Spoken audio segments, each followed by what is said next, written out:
Hi everyone. इस video में हम जिन टॉपिक्स को कवर करेंगे वो है ऑल्टर कमांड और सेलेक्ट कमांड। हम इन दोनों कमांड को डिटेल में समझेंगे। तो चलिए वीडियो को स्टार्ट करते हैं। तो सबसे पहले हम देखते हैं कि ऑल्टर कमांड क्या होती है। The alter command in SQL is used to modify the structure of an existing table such as adding, deleting और changing columns and constraint. It means कि जो हमारी ऑल्टर कमांड है हम उसको जब यूज करते हैं जब हमें जो हमारी टेबल है अगर हमें उसके स्ट्रक्चर में कुछ चेंजेस करने हैं। जैसे कि अगर हमें कोई कॉलम ऐड करना है या कोई कॉलम डिलीट करना है, या फिर हमें किसी कॉलम का डेटा टाइप चेंज करना है, या फिर हमें अपनी टेबल के अंदर कंस्ट्रेंट्स ऐड करने हैं। तो इन सारी चीज़ों के लिए हम ऑल्टर कमांड का यूज़ करते हैं। जो ऑल्टर कमांड है वो डीडीएल यानी डेटा डेफिनेशन लैंग्वेज के अंडर आती है। मैंने प्रीवियस वीडियो में ये बताया हुआ है कि डेटा डेफिनेशन लैंग्वेज क्या होती है। तो जो हमारी ऑल्टर कमांड है वो हमारी डीडीएल कमांड्स के अंदर आती है, जिसके अंदर हम ये सारी चीज़ें देखेंगे कि हम कैसे कॉलम को ऐड करेंगे, डिलीट करेंगे, हम कॉलम का डेटा टाइप कैसे मॉडिफाई करेंगे, हम कॉलम को रीनेम कैसे करेंगे, और हम कंस्ट्रेंट को ऐड और ड्रॉप कैसे करेंगे। तो इन सब के हम प्रैक्टिकल इम्प्लीमेंटेशन देखते हैं। तो इसके लिए हम चलते हैं अपने एसक्यूएल वर्कबेंच पे। सबसे पहले मैं एक एम्प्लॉय नाम की टेबल क्रिएट कर लेता हूँ, जिसके अंदर मैं 3 कॉलम्स ले रहा हूँ। आईडी इंटीजर टाइप का, नेम वैरचर और एज इंट। तो मैं इस टेबल को क्रिएट कर लेता हूँ। देन मैं इसके अंदर एक रिकॉर्ड इंसर्ट करता हूँ जिसमें आईडी की वैल्यू 1, नेम की मोहित और एज 31 है। तो ये मैंने इस वैल्यू को इंसर्ट कर लिया। अब मैं इस टेबल को एक बार व्यू कर लेता हूँ। तो ये मेरा डेटा इसके अंदर इंसर्ट हो गया है। देन अब हम देखते हैं कि अगर हमें एक न्यू कॉलम ऐड करना है अपनी एग्जिस्टिंग एम्प्लॉय टेबल के अंदर, तो उसके लिए हम क्या करते हैं। तो उसके लिए हम लिखते हैं ऑल्टर टेबल, टेबल का नाम। जो ऑल्टर और टेबल है ये दोनों हमारे रिजर्व वर्ड्स है। तो सबसे पहले हम ऑल्टर लिखेंगे, देन हम टेबल लिखेंगे, देन हम टेबल का नाम लिखेंगे जिसके अंदर हम कॉलम इंसर्ट करना चाहते हैं। इस केस में मैं एम्प्लॉय टेबल के अंदर डेटा इंसर्ट करना चाहता हूँ, इसलिए मैंने यहाँ पे एम्प्लॉय लिखा। देन अगेन मैं कीवर्ड का यूज करूंगा जो है ऐड। देन अगेन एक और कीवर्ड जो कि है कॉलम। देन मैं उस कॉलम का नाम लिखूंगा जो मैं ऐड करना चाहता हूँ, वो है डीओबी। और इसका डेटा टाइप जो कि डेट है। यानी कि कॉलम ऐड करने के लिए जो हमारी कमांड यूज होती है वो होती है ऑल्टर टेबल, टेबल का नाम, ऐड कॉलम, कॉलम का नाम और कॉलम का डेटा टाइप। अब मैं इसको एक बार रन कर लेता हूँ, और ये चेक करने के लिए कि मेरा जो कॉलम है वो ऐड हुआ है या नहीं हुआ, मैं अगेन एक बार सेलेक्ट क्वेरी को रन कर लेता हूँ। और ये आप देखोगे ये एक फोर्थ कॉलम ऐड हो गया है डीओबी नाम का, जिसमें अभी नल वैल्यू आ रही है क्योंकि मैंने अभी इसके अंदर कोई वैल्यू इंसर्ट नहीं करी है। और ये जो मैंने सिंटेक्स लिखा है कॉलम को ऐड करने का, इसके अंदर ये जो कॉलम कीवर्ड है ये ऑप्शनल है। हम चाहे तो इसे नहीं भी लिखें तो भी हमारी क्वेरी रन हो जाएगी, बट ये समझने में ईजी रहता है तो इसलिए मैंने यहाँ पर इसको लिखा है। इसको पढ़कर हमें ईजिली समझ में आ रहा है कि हम ऐड कॉलम, एक कॉलम ऐड करना चाहते हैं, तो इसलिए मैंने इसको लिखा है। बट अगर आप चाहो तो इसको नहीं लिख के भी इसको रन कर सकते हो। तो इस तरीके से हमने ऑल्टर कमांड का यूज करके एक कॉलम को इंसर्ट करा अपनी टेबल में। देन हम देखते हैं कि अगर हमें किसी कॉलम जो ऑलरेडी प्रेजेंट है अगर हमें उसको मॉडिफाई करना है, यानी कि अगर हमें उसका डेटा टाइप चेंज करना है, या फिर हमने जो उसका डेटा टाइप डिफाइन करा है अगर हम उसको मॉडिफाई करना है। फॉर एग्जाम्पल अगर मैं अपनी टेबल की डिस्क्रिप्शन को चेक करूं, तो यहाँ पर आप देखोगे कि जो नेम है उसका जो डेटा टाइप है वो मैंने वैरचर 50 लिया था। अगर सपोज मैं कोई बड़ा नाम इसके अंदर इंसर्ट कराना चाहता हूँ तो मैं अपने डेटा टाइप को 50 से 100 पे मॉडिफाई करना चाहता हूँ, तो उसके लिए जिस कमांड का मैं यूज करूंगा वो है ऑल्टर टेबल, टेबल का नाम, देन मैं लिखूंगा मॉडिफाई, देन मैं उस कॉलम का नाम लिखूंगा जिसको मैं मॉडिफाई करना चाहता हूँ। तो यहाँ पर मैं नेम कॉलम को मॉडिफाई करना चाहता हूँ, और मैं उसका नया डेटा टाइप यहाँ पर लिखूंगा। जो उसका नया डेटा टाइप है वो हो जाएगा वैरचर 100। अगर मैं कोई और डेटा टाइप भी लिखना चाहता हूँ तो मैं यहाँ पे वो लिख सकता हूँ। फॉर एग्जाम्पल अगर मैं यहाँ पे कैर लिखना चाहता हूँ या मैं कुछ भी और लिखना चाहता हूँ, तो यहाँ पर उसका हम सीधा नया डेटा टाइप लिखते हैं। इस केस में मैं उसको 50 से 100 करवाना चाहता हूँ, तो मैंने यहाँ पे वैरचर 100 लिख दिया। और अब मैं इसको रन करता हूँ, और ये सक्सेसफुली रन हो गया है। और अगर मैं अब दोबारा अपनी टेबल के डिस्क्रिप्शन को चेक करूंगा, तो जो मेरा नेम का डेटा टाइप है वो 50 से 100 हो गया। तो इस तरीके से हम अपनी टेबल के जो डेटा टाइप है उनको मॉडिफाई करते हैं। अब हम देखते हैं अगर हमें अपनी टेबल के किसी कॉलम को डिलीट करना है यानी कि कंप्लीटली रिमूव करना है, तो उसके लिए हम जिस कमांड का यूज करते हैं वो है अगेन ऑल्टर टेबल, टेबल का नाम, ड्रॉप। अगर हमें किसी कॉलम को परमानेंटली डिलीट करना होता है तो उसके लिए हम ड्रॉप कीवर्ड का यूज करते हैं। अगेन कॉलम और उस कॉलम का नाम। तो ये सिंटेक्स होता है किसी कॉलम को अपनी टेबल से परमानेंटली रिमूव करने के लिए। अगर मैं इसको रन करता हूँ तो अब आप देखोगे ये सक्सेसफुली रन हो गया। और अगर मैं अगेन अपनी सेलेक्ट क्वेरी को एग्जीक्यूट करता हूँ तो जो मैंने डीओबी कॉलम ऐड करा था अभी वो रिमूव हो गया है। तो इस तरीके से हम अपनी टेबल में से कॉलम को रिमूव करते हैं। और इसमें भी जो हमारा कॉलम कीवर्ड है वो ऑप्शनल है, अगर आप चाहो तो इसको बिना लिखे भी एग्जीक्यूट कर सकते हो। आप एक चीज़ और नोटिस करोगे, हम जितनी भी ऑल्टर कमांड को यूज़ कर रहे हैं, जो उसमें फर्स्ट लाइन है वो सब में कॉमन है, जो कि है ऑल्टर टेबल और टेबल का नाम। जो सेकंड लाइन है उसी में हमें सिर्फ ये लिखना होता है कि हम एक्चुअल में परफॉर्म क्या करना चाहते हैं। ये सिंपल जैसे हम इंग्लिश लैंग्वेज यूज़ करते हैं एग्जैक्ट वैसे ही है। ऐड कॉलम और कॉलम का नाम और उसका डेटा टाइप। अगर हमें किसी कॉलम को मॉडिफाई करना है तो मॉडिफाई नेम और उसका डेटा टाइप। अगर हमें ड्रॉप करना है तो ड्रॉप और कॉलम का नाम। तो ये बिल्कुल सिंपल इंग्लिश लैंग्वेज की तरह ही है, जिसमें फर्स्ट लाइन में हम हमेशा ऑल्टर टेबल और टेबल का नाम लिख रहे हैं और सेकंड लाइन में हम वो एक्शन लिख रहे हैं जो हम परफॉर्म कर रहे हैं। अब हम कुछ और ऑल्टर कमांड्स भी देखते हैं, जैसे कि अगर हमें किसी कॉलम के नेम को रीनेम करना है।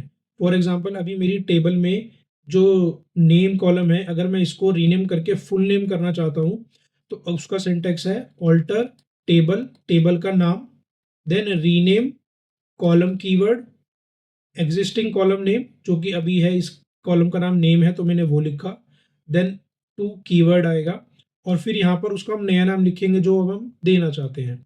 तो अगर मैं इसको रन करूँ तो ये मेरा कोड सक्सेसफुली एग्जीक्यूट हो गया। और अगर अब मैं सेलेक्ट क्वेरी में जाकर देखूँ तो यहाँ पर हम नेम की जगह फुल नेम हो गया है।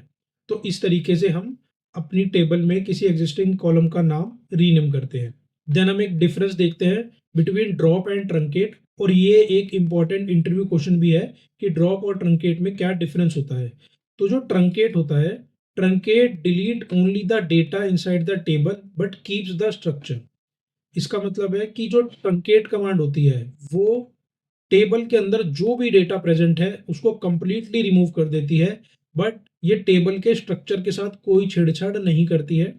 और यहीं पर जो ड्रॉप कमांड होती है वो कंप्लीटली टेबल को रिमूव कर देती है, चाहे वो उसका स्ट्रक्चर हो चाहे वो डेटा हो, यानी कि ये उस टेबल की एग्जिस्टेंस ही खत्म कर देती है। तो इसको मैं आपको रन करके दिखाता हूँ। सबसे पहले हम अपनी सेलेक्ट क्वेरी को रन करते हैं जिसके अंदर अभी एक सिंगल डेटा है। मैं इसके अंदर दो रोज और इंसर्ट कर देता हूँ और अगेन मैं सेलेक्ट क्वेरी को रन करता हूँ। अब हमारे पास 3 रो का डेटा है हमारी एम्प्लॉय टेबल में। तो अगर मैं ट्रंकेट कमांड को यूज़ करूँ जो कि होती है ट्रंकेट टेबल और टेबल का नाम, अगर मैं इसको रन करता हूँ, इसने अब जो भी 3 रो मेरी टेबल के अंदर प्रेजेंट थी उन सबको डिलीट कर दिया होगा। अगर मैं सेलेक्ट क्वेरी को अगेन रन करके चेक करूँ तो ये मेरी इसने कंप्लीटली टेबल को ब्लैंक कर दिया है। और यहीं पर अगर मैं ड्रॉप कमांड को यूज़ करता तो सबसे पहले मैं इन 2 रिकॉर्ड्स को वापस इंसर्ट कर लेता हूँ ताकि मैं आपको डिफरेंस ईजिली समझा सकूँ। अगेन मैं सेलेक्ट क्वेरी को रन करता हूँ। अब दोबारा मेरी टेबल के अंदर 2 रो प्रेजेंट है और अब मैं ड्रॉप टेबल को यूज़ करता हूँ जिसका सिंटैक्स होता है ड्रॉप टेबल और टेबल का नाम। और जैसे ही मैं इसको रन करूँगा ये सक्सेसफुली मेरी ड्रॉप कमांड एग्जीक्यूट हो गई है। और अगर मैं सेलेक्ट क्वेरी को रन करने का परफॉर्म करूँगा तो ये मुझे एरर दे देगा, टेबल डज नॉट एग्जिस्ट। इसका मतलब है कि अब ये जो मेरी एम्प्लॉय टेबल है ये मेरे डेटाबेस के अंदर एग्जिस्ट ही नहीं करती है, क्योंकि ड्रॉप कमांड ने क्या करा, पूरी की पूरी टेबल को ही डिलीट कर दिया, जो उसके अंदर डेटा था उसे भी और जो उस टेबल का स्ट्रक्चर था उसे भी। यानी कि अब ये टेबल एम्प्लॉय टेबल मेरे डेटाबेस के अंदर एग्जिस्ट ही नहीं करती है। तो ये होता है डिफरेंस ट्रंकेट और ड्रॉप का। ट्रंकेट सिर्फ डेटा को डिलीट करता है, कंप्लीट डेटा जो भी टेबल के अंदर प्रेजेंट है, और ड्रॉप टेबल और टेबल का स्ट्रक्चर कंप्लीटली ही सब कुछ रिमूव कर देता है। अब हम अपनी ऑल्टर कमांड को कंस्ट्रेंट पे हम कैसे यूज करते हैं वो देखते हैं। तो उसके लिए मैं एक नई टेबल क्रिएट कर लेता हूँ एम्प्लॉय 1, जिसके अंदर ID, name, age, hiring date और सैलरी, मैंने ये 5 कॉलम लिए हैं। और ये मैं इसके अंदर डेटा इंसर्ट कर देता हूँ। देन मैं इसके डेटा को एक बार व्यू कर लेता हूँ सेलेक्ट क्वेरी के हेल्प से। तो ये मेरा सारा डेटा है। और अगर मैं अभी आपको इसकी डिस्क्रिप्शन दिखाऊं एम्प्लॉय 1 की, तो ये अभी इसकी डिस्क्रिप्शन है। और ये जो की कॉलम है यहाँ पर हमारी कीज आती है, तो अभी ये कॉलम ब्लैंक है। बट अगर मैं एक यूनिक इंटीग्रिटी कंस्ट्रेंट को ऐड करना चाहता हूँ आईडी कॉलम पे। तो अभी आप इसको देखना, ये जो की कॉलम है अभी ये ब्लैंक है, बट जैसे ही मैं इस क्वेरी को रन करूँगा ये मेरी क्वेरी सक्सेसफुली एग्जीक्यूट हो गई है। और अगेन अगर मैं एम्प्लॉय वन के डिस्क्रिप्शन को चेक करूँगा तो की कॉलम में आईडी के सामने यूएनआई यानी यूनिक लिखा आ गया।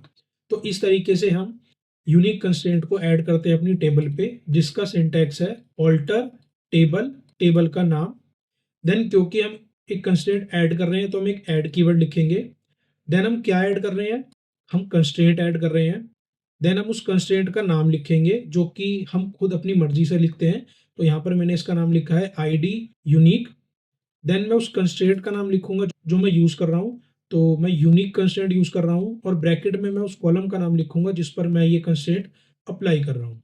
तो ये हमारी क्वेरी होती है अगर हमें अपनी एग्जिस्टिंग टेबल में कोई कंस्ट्रेंट अप्लाई करना हो। और अब हम ये भी देख सकते हैं कि एग्जैक्टली वर्किंग है या नहीं। तो सबसे पहले अगर मैं आपको डेटा शो करूं, अभी इसके अंदर जो डेटा है वो कुछ इस तरीके का है जिसके अंदर आईडी 1 2 3 4 5 प्रेजेंट है। और अब मैंने इस पे यूनिक कंस्ट्रेंट लगा दिया, यानी कि अब इन आईडीज में से मैं कोई भी आईडी अगेन इंसर्ट नहीं कर सकता हूँ क्योंकि ये वाला कॉलम यूनिक होना चाहिए। तो अगर मैं अब एक डेटा इंसर्ट करने का ट्राई करूँ जिसके अंदर जो मैंने आईडी है वो 1 ली है, तो अगर अब मैं इसे ट्राई करूँ इंसर्ट करने का तो इसने एरर दे दिया, you have an error in SQL syntax. क्योंकि मैंने इस पर यूनिक कंस्ट्रेंट लगा दिया है तो अब इस डेटा को ये इंसर्ट नहीं करने देगा। बट अगर मैं इस कंस्ट्रेंट को ड्रॉप कर दूं जिसका कोड है ऑल्टर टेबल, टेबल नेम, तो क्योंकि मैं कंस्ट्रेंट ड्रॉप कर रहा हूं तो मैंने यहाँ पे ड्रॉप लिखा। देन मैंने कंस्ट्रेंट कीवर्ड लिखा और मैंने वो नाम लिखा जो मैंने असाइन करा था कंस्ट्रेंट को डिफाइन करते वक्त, जो कि ये आईडी यूनिक है। तो अगर मैं इस क्वेरी को रन करूं तो ये मेरे उस कंस्ट्रेंट को ड्रॉप कर देगा जो मैंने लगाया था। मैं डिस्क्रिप्शन में जाकर चेक भी कर सकता हूँ, की कॉलम में से यूएनआई जो लिखा आ रहा था वो हट गया है। और अब अगर मैं इस डेटा को इंसर्ट करने का ट्राई करूँगा तो ये इसको इंसर्ट करने देगा, इसने इसको इंसर्ट करने दिया। चाहे तो हम अपनी सेलेक्ट क्वेरी में जाकर देख सकते हैं, इसने नीचे इस धीरज वाले डेटा को एंटर कर दिया। तो इस तरीके से हम अपने टेबल में कंस्ट्रेंट्स को ऐड और रिमूव करते हैं। तो ये थी हमारी कंप्लीट ऑल्टर कमांड जिसमें हमने सारी चीज़ों को एक एक करके समझा, कैसे हम कॉलम ऐड करते हैं, रिमूव करते हैं, डेटा टाइप चेंज करते हैं, उनको रीनेम करते हैं, कंस्ट्रेंट्स अप्लाई करते हैं, कंस्ट्रेंट रिमूव करते हैं। अब हम देखते हैं हमारी select command. The select command in SQL is used to retrieve data from one or more table in a database. It is most commonly used for SQL statement for querying data. तो जो हमारी select command होती है वो अगर हमें अपने data को रिट्रीव करना है एक या एक से ज़्यादा टेबल से तो हम सेलेक्ट कमांड का यूज़ करते हैं। और मोस्टली ये जो होती है ये डेटा को रिट्रीव करने के लिए हम यूज़ करते हैं। तो हम इसको एक एक करके रन करके देखते हैं। अगर हमें सारे कॉलम्स को रिट्रीव करना है तो हम select star from table name लिखते हैं। और अगर हमें कुछ स्पेसिफिक कॉलम रिट्रीव करने हैं तो हम स्टार की जगह उन कॉलम्स के नाम लिखते हैं। बाकी सिंटैक्स बिल्कुल सेम है और हम उन कॉलम को रिट्रीव कर लेते हैं। अब हम इसे एसक्यूएल वर्कबेंच में रन करके देखते हैं। सबसे पहले हम ऑल कॉलम्स को रिट्रीव करते हैं तो सेलेक्ट स्टार फ्रॉम और टेबल नेम की जगह हम यहाँ पे लिख देते हैं एम्प्लॉय वन। और मैं इस कोड को रन करता हूँ तो ये मुझे सारे कॉलम रिट्रीव कर देगा। और सपोज मुझे आईडी और नेम कॉलम चाहिए तो मैं इस कोड को कॉपी करता हूँ और यहाँ पर मैं स्टार की जगह आईडी कॉमा नेम लिख देता हूँ। और अगर मैं अब इसको रन करूँगा तो ये मुझे सिर्फ इन दो कॉलम्स को ही रिट्रीव करके देगा। तो इस तरीके से हम अपनी सेलेक्ट कमांड का यूज़ करते हैं पूरी टेबल को या फिर कुछ स्पेसिफिक कॉलम्स को रिट्रीव करने के लिए। हम और भी कई तरीकों से अपनी सेलेक्ट कमांड को यूज़ करते हैं, तो हम इनको भी एक एक करके समझते हैं। फॉर एग्जांपल अगर मुझे मेरी टेबल के अंदर जो रोज़ हैं उनका काउंट निकालना है तो उसके लिए मैं सेलेक्ट काउंट और मैं काउंट के अंदर स्टार लिख देता हूँ क्योंकि स्टार का मतलब ऑल रिकॉर्ड्स होता है। फ्रॉम टेबल नेम, अगर मैं इस कोड को रन करता हूँ तो ये मुझे मेरी टेबल में कितनी रोज़ हैं उनका काउंट दे देगा। तो इस तरीके से हम अपनी टेबल में रोज़ का काउंट निकालते हैं काउंट फंक्शन की हेल्प से। और अगर मुझे अभी जैसा कि आप देख रहे हो यहाँ पर जो कॉलम का नाम है वो काउंट स्टार आ रहा है, बट हम कभी भी डेटा को इस तरीके से रिप्रेजेंट नहीं करते हैं कि हम अपने कॉलम के नेम में फॉर्मूला को शो करें। तो इसके लिए हम एलियास का यूज़ करते हैं। तो एलियास के लिए मैंने क्या करा, एग्जैक्ट सेम कोड में अगर मैं काउंट स्टार के आगे एज टोटल रो काउंट, यहाँ पर मैं जो भी नाम लिखूंगा एज करके, ये इसका एलियास नेम होता है। तो अब काउंट स्टार की जगह ये नाम शो होगा कॉलम हेडर में, और मैं आपको इसको रन करके भी दिखा देता हूँ। तो यहाँ पे आ गया टोटल रो काउंट। तो इस तरीके से हम एलियास डिक्लेरेशन करते हैं। अगर हमें एलियास को मल्टीपल कॉलम्स पे लगाना है तो हम कैसे लगाएंगे, तो हम देखते हैं सेलेक्ट कॉलम का नाम जो कि यहाँ पर नेम है एज, और यहाँ पे हमने इसका एलियास लिया एम्प्लॉय नेम, और एज के लिए हमने एज करके जो एलियास लिया वो है एम्प्लॉय एज। तो अगर अब मैं इसको रन करूंगा तो अब नेम की जगह एम्प्लॉय नेम और एज की जगह एम्प्लॉय एज शो होएगा आउटपुट में। तो ये आप देख रहे हो, नेम की जगह एम्प्लॉय नेम और एज की जगह एम्प्लॉय एज, यानी कि हम अपने कॉलम को रीनेम करके भी एलियास की हेल्प से अगर व्यू कराना चाहते हैं तो हम इस तरीके से कर सकते हैं। देन हम देखते हैं कि अगर हमें सिर्फ डिस्टिंक्ट डेटा देखना है, यानी कि मैं सिर्फ यूनिक डेटा देखना चाहता हूं, तो मैंने सेलेक्ट डिस्टिंक्ट कीवर्ड का यूज करा, और ब्रैकेट के अंदर मैं उस कॉलम का नाम लिखूंगा जिसपे मैं डिस्टिंक्ट फंक्शन अप्लाई करना चाहता हूं। तो अभी मैंने लिखा हायरिंग डेट, और इसका मैंने एलियास लिखा डिस्टिंक्ट हायरिंग डेट, ये मेरे कॉलम का नाम आ जाएगा फ्रॉम एम्प्लॉय वन, यानी कि फ्रॉम टेबल में।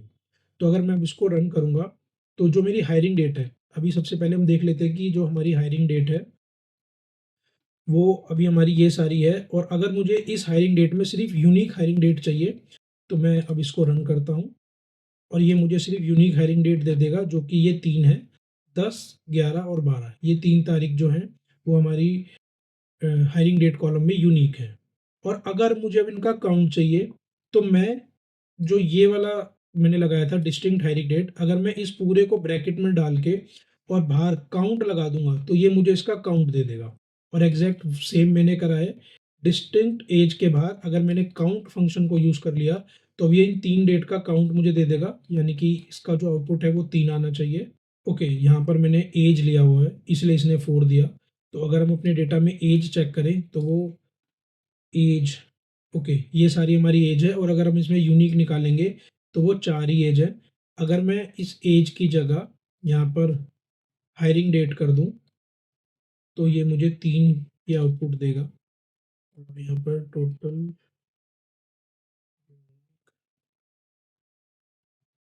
हायरिंग डेट्स, अगर मैं इसको रन करूं तो इसने मुझे आउटपुट 3 दे दिया। तो इस तरीके से हम काउंट और डिस्टिंक्ट को एक साथ भी यूज कर सकते हैं। देन लास्ट में हम देखते हैं कि अगर हमें ये जो हमारा सैलरी कॉलम है, अगर हमें सारी सैलरीज को 20% से बढ़ाकर देखना है तो हम उसको कैसे लिखेंगे। तो हमने लिखा सेलेक्ट स्टार, यानी कि सबसे पहले तो जो हमारा कंप्लीट डेटा है मैं वो शो हो। देन एक कॉलम हमने ऐड करा कॉमा लगा के, सैलरी इंटू 1.2, यानी जो हमारा सैलरी कॉलम है हमने उसको 1.2 से मल्टीप्लाई कर दिया। इसका मतलब है कि सारी सैलरी 20% बढ़ जाएंगी एज अ न्यू सैलरी। ये हमने नए कॉलम का नाम लिखा फ्रॉम टेबल नेम। तो अगर मैं इसको अब रन करूंगा तो ये हमें एक नया कॉलम मिल गया जिसमें जो सैलरी है ये सारी सैलरीज 20% से बढ़कर इस कॉलम में शो हो रही है। तो इस तरीके से हम अपनी सेलेक्ट क्वेरी को यूज करते हैं डिफरेंट फंक्शंस के साथ, जैसे कि काउंट, डिस्टिंक्ट, या फिर अगर हमें अपनी सैलरी में कोई इंक्रीमेंट या डिक्रीमेंट कराना हो। तो इस वीडियो में हमने डिटेल में ऑल्टर कमांड और सेलेक्ट क्वेरीज को समझा। तो इस वीडियो के लिए इतना ही, अब मिलते हैं नेक्स्ट वीडियो में।